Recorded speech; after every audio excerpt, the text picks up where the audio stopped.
My dad cheated on my terminally ill mom with his coworker, so I patiently waited years to expose a secret that destroyed his affair.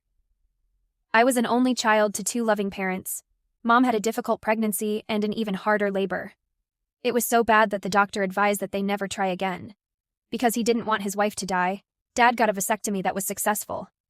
I was sad that I didn't have any siblings, but I had a happy childhood, until I was a young adult. When I was in the middle of college, Mom was diagnosed with stage 4 HGSOC, high-grade serous ovarian cancer. It's the most aggressive form of ovarian cancer, and Mom's older sister and mother both died from it. We knew her odds weren't good. I don't know what Dad was thinking. I really don't. But he started an affair with his coworker, a woman just a few years older than me. Coworker started integrating herself into my and Mom's life. She'd go shopping for us, keep the house in order, help me with homework, and even sit with Mom when Mom was going through chemo and Dad and I weren't there. And no, I had no clue, at all. I just thought it was Coworker being kind to a family going through hard times. Mom fought. She fought hard. But the odds just weren't in her favor. One day I was visiting her in hospice and we were playing chutes and ladders.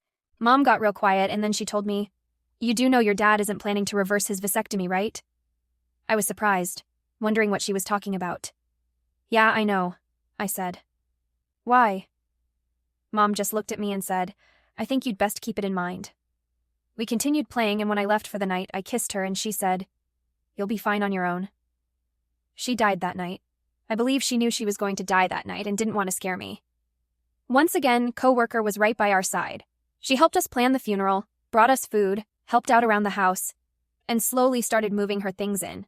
It was like putting a frog in a pot of water and having the temperature raised. It was slow. It was gradual. A year or so later, she had completely moved herself in and was part of our lives.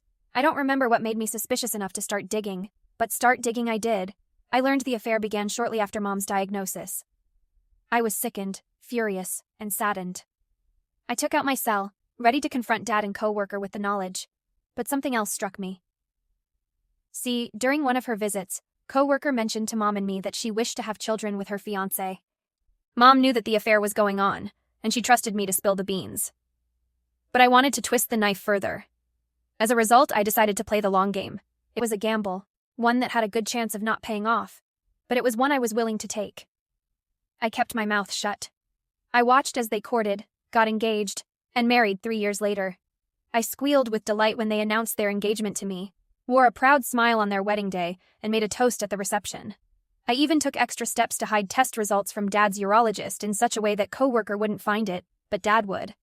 Believe me, I was internally screaming. I wanted the world to know the way they hurt Mom and me during her darkest hour. I got dangerously close several times. But I said nothing, knowing the payoff would be worth it. Time passed. We played happy family. I got married to my awesome husband and had children. Dad and Coworker played doting grandparents, but I knew from the pained look on Coworker's face that she was bemoaning her empty nest. Just as I was beginning to give up hope, the day came. Coworker and I had started the tradition of getting together for coffee shortly after Mom's death. We'd talk girl things. Again, as I internally screamed. Laugh, cry, love, live, that sort of thing. That day, Coworker was sad and sullen. I could tell she had been crying. I asked what was wrong. I couldn't believe my ears when I heard why. She was struggling to get pregnant for years but assumed it was stress from work. Then her periods started coming fewer and farther between. She decided to go to the doctor and find out why.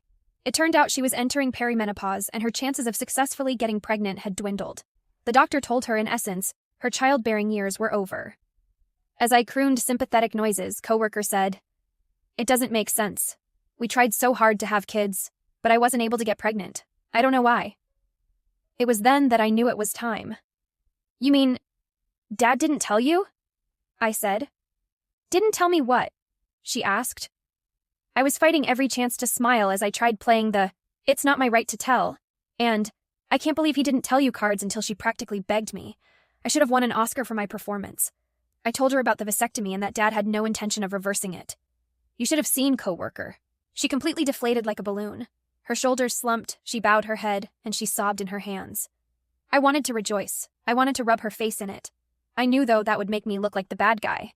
So I hugged her and rubbed her back, telling her Dad was horrible for not telling her, that she deserved a different outcome and that he completely wasted her time. Again, I was fighting not to smile. When she left, I told her I would always be there for her, But I knew she wasn't going to be part of my life anymore. Why would she be? I was the daughter of the man who betrayed her. Once she had left and I was alone, I wept with joy and relief that it paid off, but also deep sorrow that Mom hadn't been there to see it. That was the last time I saw or talked to Coworker. A few weeks later, Dad called me in a fury. Coworker had packed her bags and left, slapping him with divorce papers. She yelled at him for not being honest with her that he had a vasectomy he had no intention of reversing, that he knew she wanted kids and that she had wasted all of her childbearing years, and that he had left it to me to tell her. He then said, "How could you do that to us? We loved you." I then said in a cold tone, "You and Mom did a good job teaching me how to keep secrets." I hung up and that was it. I never spoke to him again either. Last I heard, he and Coworker were divorced, and everyone shunned him because of his keeping the secret. I know I won't be joining Mom after I die. What I did was cruel. It was horrible. I should have done what Mom wanted and spilled the beans beforehand instead of wasting Coworker's youth and childbearing years.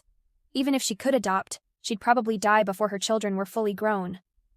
Although, it's hard to have compassion and mercy for a woman who integrated herself into my dying mom's life as she was screwing Mom's husband.